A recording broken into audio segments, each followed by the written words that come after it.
como que ela está assim? Ela usou droga, fizeram exame de cocaína, fizeram exame de tudo que você possa imaginar de mim. Se eu estava grávida, quantos meses eu estava grávida, de que jeito que estava, e queria saber como que estava. Eu só sei que a moça falou assim: doutor, a pressão dela está 6/4. Aí eles mudaram de sala, foram até a emergência. E para você ter uma noção, o choque, eu estava estudando sobre o choque. Esse choque só dá quando a pessoa é de muita idade, que ela está para morrer mesmo. O coração vai parando, porque a pressão abaixar, o coração vai parando. Então, um jovem, é difícil acontecer isso, o coração ir parando. Eu estudei que só acontecia isso na época da guerra, Segunda Guerra Mundial, quando tinha guerra, os soldados recebiam um tiro, então eles entraram em choque, porque eles iam morrendo. Então, o choque é um passo para... É como se fosse um sinal para o corpo, vai morrer. Então, o cérebro fala, vai morrer. Então, tal maneira, o choque é que quando acontece isso, meu amado, se a pessoa entra em choque, as células começam a necrosar por dentro. As células começam a morrer, começam a parar. Você está vendo que eu estou suando bastante? Por quê? Porque teve que ser muito hidratada, porque as células começam a morrer dentro de você. E aquela infecção, que era só menos uma infecção, que estava lá dentro, né? Ela se tornou em 7 milhões de bactérias dentro do meu corpo. 7 milhões. E começou o quê? Essa infecção, porque aí o próprio organismo, ele se encarrega de fazer essa infecção se alastrar para poder os órgãos parar. É um sistema de segurança do corpo. Você está entendendo? Então, para você ter uma noção do estado que eu estava. Então, aquele frio que já estava indo, porque a circulação já não tinha mais. Então, me levaram até o outro lado. E quando me levaram até o outro lado, na emergência, eu fiquei ali na salinha da emergência. E eu me lembro que eles falavam comigo, coisas que não tinham nada a ver, porque eles não queriam que eu perdesse a consciência. Só que chegou um momento que eu não conseguia mais falar. E a última coisa que eu ouvi foi: doutor, o pulso dela parou. E quando eu ouvi isso, o pulso dela parou, a sua pastora foi. E eu só me lembro falando para Deus nesse momento. E esse momento que eu tive uma experiência muito forte com Deus. Nesse momento, eu me lembro falando para Deus: Deus, a minha vida não é minha. Se o Senhor quiser me levar, o Senhor pode me levar. Quem sou eu para falar para o Senhor que eu quero viver? Eu mais quero ir com o Senhor. Meu desejo é estar com o Senhor. Não tive, irmão, tive medo da morte, nenhum momento. Eu falei para Deus: Senhor, eu sei que os meus filhos não são meus. Meu marido não é meu. Minha casa não é minha, a igreja não é minha. Não tem nada que me prenda nessa terra. Eu estou pronta para ir. Só que eu não gostaria de morrer desse jeito. Eu gostaria de morrer como o justo morre, dormindo e acabar o fôlego, mas não desse jeito, nessa aflição. Então, se o Senhor achar que tem alguma justiça em mim, não permita que eu morra desse jeito. Mas se o Senhor quiser, eu estou pronta. Eu quero ir. Irmão, escute bem. Se você quer que Deus mude a história da tua vida, aprenda a reconhecer o senhorio de Deus até nas lutas. Algo eu aprendi com Deus nesse momento. Que às vezes a gente passa por lutas e problemas, a gente fala assim: Senhor, mas eu tenho sido dizimista, eu tenho sido ofertante, eu tenho que ir na igreja, eu tenho isso, o Senhor tem que fazer, o Senhor tem que fazer. Escuta bem, Ele é Deus. Ele não é bobo da corte, Ele não é um tonto, Ele é Deus.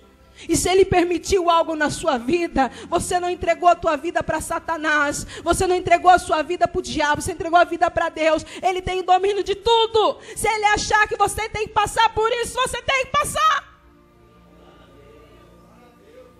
Naquele momento eu falei: Senhor, se o Senhor achar que eu devo que ir, eu vou. Eu estou pronta, eu vou. E amado, nesse momento, eu comecei a ver luz, né? No quarto, eu falei: eu morri, comecei a ver luz, mas só ver luz que morreu. E na hora, irmão, eu voltei, na hora eu voltei, não fiquei assim, na hora, voltei, vi a luz no quarto, eu olhei o quarto, imagina essa pessoa voltando, em todo gás e que toda braveza que você possa imaginar, porque eu estava com muito frio, e eu cheguei para o médico e falei, essas janelas estão abertas? Eu estou morrendo de frio, cadê cobertor? Como que vocês deixam eu assim sem coberta? Olha, irmão, olha essa pessoa. E os médicos falaram assim, ela voltou, ela voltou, ela voltou, ela voltou. E eu sei que, amado, que nesse momento eu estava cheio de aparelho, eu estava cheio de tudo, não sei quanto tempo demorou essa conversa minha com Deus. Não sei quanto tempo. Eu só sei que eles falaram, ela voltou, ela voltou, ela voltou. E naquele momento, irmão, eu tinha voltado. E voltei falando, conversando, só que aconteceu algo. O meu organismo estava preparado para morrer. Até quando as irmãs foram lá, né? Eu não tinha noção como eu estava. Confesso para vocês que eu não tinha noção. Só que pelos olhinhos de vocês a gente imaginava que o negócio era feio. Porque elas olhavam, o pastor olhou, chegou e olhou, e o homem, né, para se emocionar, que o negócio tem que ser forte. Olhou, os olhos encheu de lágrima. Eu falei, nossa, eu devo estar, o negócio deve estar feio, meu lado. E ele contou que eu estava totalmente inchada, né? Totalmente inchada, da barriga inchada. E eu fui ver por causa disso também, porque o meu corpo estava se preparando para morrer. Então, se eu morresse aquele dia, de manhã eu tinha que ser enterrada. Porque o estado que eu estava 2 horas da tarde, que era coisa era terrível. Então, eu já estava inchada, a mão inchada, tudo inchado. E conversando, e detalhe, irmão, orando pelos outros do lado. Tinha enfermo, tinha um moço que era enfermeiro, estava afastado. Eu dei o endereço da igreja. Olha que coisa. Dei o endereço da igreja, falei para ele voltar para Jesus. Aí ele falou, ora aí, pastora. Porque, amado, o meu corpo estava debilitado, mas o meu espírito estava ligado com Deus. Irmão, pode o teu corpo estar debilitado, mas teu espírito tem que estar ligado com Deus. As lutas vêm, os problemas vêm. Pastora, mas como que essa força que eu tinha naquele momento, eu não sei explicar. Eu só sei, amado, que Deus, ele estava ali. Quero falar para você que Deus está aí. Talvez o seu corpo esteja debilitado, mas Deus está aí. E ali, meu amado, ali quando eu voltei, eu lembro que todos os enfermeiros vinham, olhavam para mim, mas o que você tem, moça? Você chegou assim, você chegou assim. Aí eu passei a noite naquele lugar terrível, né, de morte, porque você passar na sala de emergência é terrível, pessoa morrendo. E eu vi que chegou um moço, um senhor, e ele chegou com a pressão 7/5. E por ter chego 7/5, ele já foi entubado. Eu cheguei 6/4 e estava falando e glorificando a Deus. E eu saí daquela sala e comecei a ficar no corredor. E naquele corredor eu falei para o moço, olha, eu sei que eu não poderia ter ficado no corredor porque está infecção, mas a necessidade aqui é muito grande, né? Necessidade muito grande, as pessoas vindo, eu estou conversando, deixa no corredor. Ele falou, por favor, somente não se levante, não levante. Eu vou deixar no corredor, mas não levante. Eu falei, como que eu não vou levantar se eu não tenho ninguém para ajudar? Não tinha ninguém, irmão, não tinha como ficar com acompanhante, nada. Mas, meu amado, Deus cuida de todas as coisas, né, irmão? Amém, irmão? De repente veio o Marquinho ficou ali um pouco. Daí ele tinha que ir embora. Eu falei, e agora? Se precisar acontecer alguma coisa, o que eu faço? Chegou uma moça, amado, que trabalha lá. E ela chegou e falou assim, você que é a pastora Yara? Eu falei, sou. Você está lembrado de mim? Eu falei, não. Ela falou assim, eu sou a moça lá do Facebook. Eu falei, que legal, irmã, você conhece? Eu conheço. Eu, pastora, eu vim aqui para ficar com você. Eu falei, por quê, irmã? Ela falou assim, porque o meu filho tinha 17 anos, estava com 17 anos e estava nas drogas.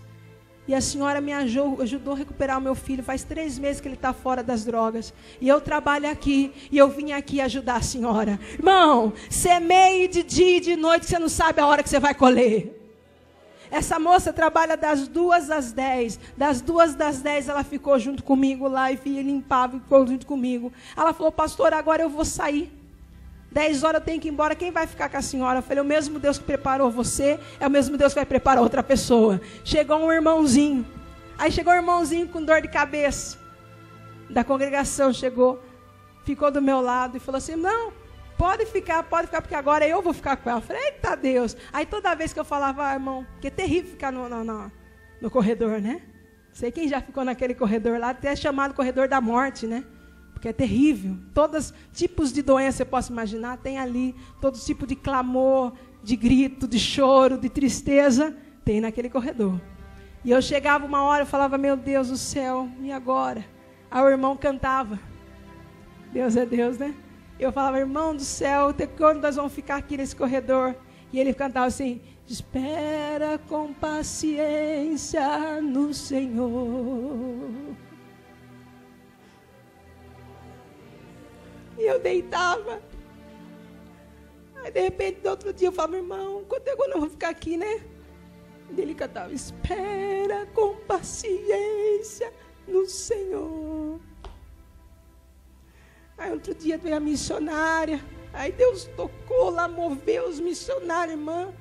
E eu subi lá pro quarto. Né? Saí de lá, mas eu saí de lá vendo muitas almas ali, amados, sendo jogadas como lixo. Sabe? E não só pela doença, mas carentes de Deus. Esse dia que estive lá, o pastor fez oração e as pessoas carentes de Jesus, mas carentes de Deus. Carentes de Deus. Aí eu subi no quarto.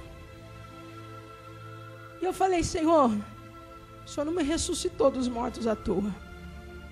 Algo o Senhor tem comigo. E eu subi naquele quarto e de repente eu comecei a ver que enfermeiros começaram a vir me visitar.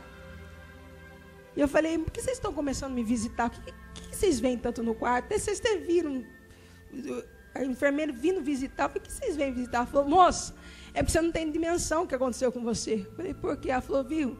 Uma pessoa que chega em choque, a pessoa que chega sem impulso, de duas uma, ela morre, ou por milagre, ela vai para a UTI. Você não morreu nem foi para a UTI, você ficou falando.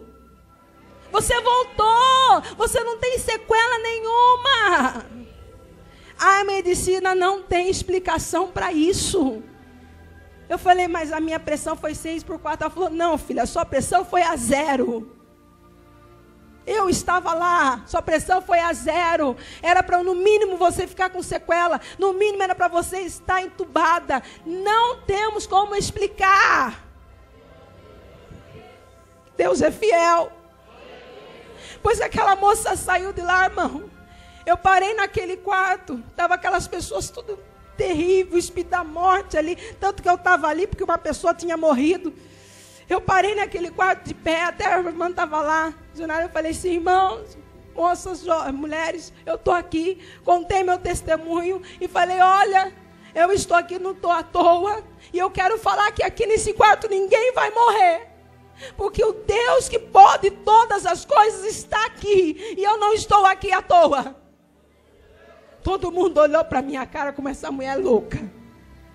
Porque, irmão, depois que você passa uma experiência dessa, muitas coisas que você acha que é tão importante deixam de ser. E muitas coisas que você acha que não é nada importante começam a ser importantes. E uma das coisas, amado, é não ter vergonha mais de Jesus. Não é ter vergonha mais de falar do amor de Deus. Porque, meu amado, 5 minutos. 5 minutos. Minha casa não ia me salvar. Meus filhos não iam me salvar. Meu dinheiro não ia salvar. Você está entendendo, meu amado? Que muitas vezes nós ficamos tão firmados em tantas coisas nessa terra. Esquecemos que nós temos que se firmar em Deus. E que nesse momento, que muitas vezes você está num espírito de rebeldia com Deus, um espírito de desobediência com Deus, Deus fala, é agora que eu te quero. E aonde vai a tua alma? Escuta bem. Aleluias. E eu falei isso no quarto. Eu falei, não é à toa que eu estou aqui. Deus tem obra nesse lugar. Aí eu olhei para o barquinho e falei, Marco, nós dois passamos por isso. Nós dois passamos por isso. E eu vou falar para você outra coisa. Puxa outra coisa aqui. Isso também serviu para me unir mais ao meu marido e meu marido a mim. Porque ele me conhecia na luta, quando ele passou na luta pela morte, ele me conheceu. Mas eu não conheci ele na luta na minha vida. E hoje eu conheço meu marido. Um homem que acordava de manhã, tinha que arrumar as crianças para ir para a escola, tinha que ir para o hospital me lavar, depois voltava, depois tinha que fazer de novo visita e ir lá, tinha que cuidar das coisas da igreja. De tarde ele tinha culto lá no hospital, ele fazia culto no hospital e à noite tinha que pregar aqui na igreja. E eu falei, meu Deus do céu, onde estava esse homem? Estava aqui. Só que às vezes a gente não dá valor, né? A gente não olha, né? Onde que estava? Estava ali. Viu, minha irmã? Seu marido está aí. Minha esposa, tua esposa está aí. Às vezes a gente fica só olhando as coisas negativas e a gente perde a bênção e não sabe que está perdendo uma bênção tão grande. Sabe por quê? Por causa de arrogância. Por causa de arrogância, de soberba. Eu não dou o braço a torcer. Eu não dou o braço a torcer. Às vezes precisa passar isso, né, Marco? Para ele saber quanto um é valoroso para o outro. Fala assim, não precisa passar não. Amém, irmão? Que não precise passar. Que você ama seu esposo mais que nunca. Que você ama a tua esposa mais do que nunca. E que se de repente tem algo, amado, um quezinho aí, sabe, atrapalhando o seu casamento, faz cair por terra hoje. Amém? Amém? Aí tinha uma mulher lá, com a barriga d'água. E essa mulher, o médico tinha falado, não tem mais jeito, não tem como. Essa mulher não tem mais jeito. O médico tinha furado 4 vezes já. E depois que eu pronunciei isso, falei, Marco, Deus colocou essa unção de milagre sobre a nossa vida e vamos usar. Agora. Ele falou, amém, vamos usar. Aí ele olhou para aquela mulher e falou assim, hoje ainda, essa água vai sair toda da tua barriga. A mulher falou assim, não, mas imagine, o médico acabou de sair, não interessa o médico. Hoje ainda você vai ser curada. E ele saiu fazer visita, irmão. Chegou uma outra médica, mas literalmente marchando. Chegou, com um monte de gente. Parou na frente daquela mulher e falou, eu vim aqui fazer o exame. Ah, mas você acabou de sair o médico não saiu nada, não conseguiu. Ele não conseguiu, mas eu vou conseguir. Pegou a mão, furou a barriga. Esguichou água. Saiu 3 litros de água da barriga da mulher. E a mulher foi curada. E quando a médica saiu, o pastor voltou da visita, irmão. Aquela mulher que não é evangélica estava levantando a mão e glorificando a Deus. E todos no quarto estavam chorando, porque sabiam que é Deus que tinha operado naquele lugar.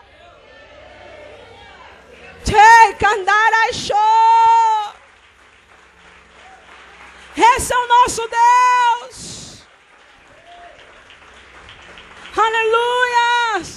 Depois já a outra, irmão, a outra já começou a pedir, tinha uma senhorinha japonesa, falou assim, pastora, eu também quero oração, pastor, quero oração, minha mãe não acorda, só dorme, não come, querem colocar sonda, o pastor orou, já tinham 3 equipes médicas tentando tirar sangue dela, não conseguiu, o pastor orou, e amado, depois do outro dia, a mulher já estava acordando, já estava comendo, estava tomando banho.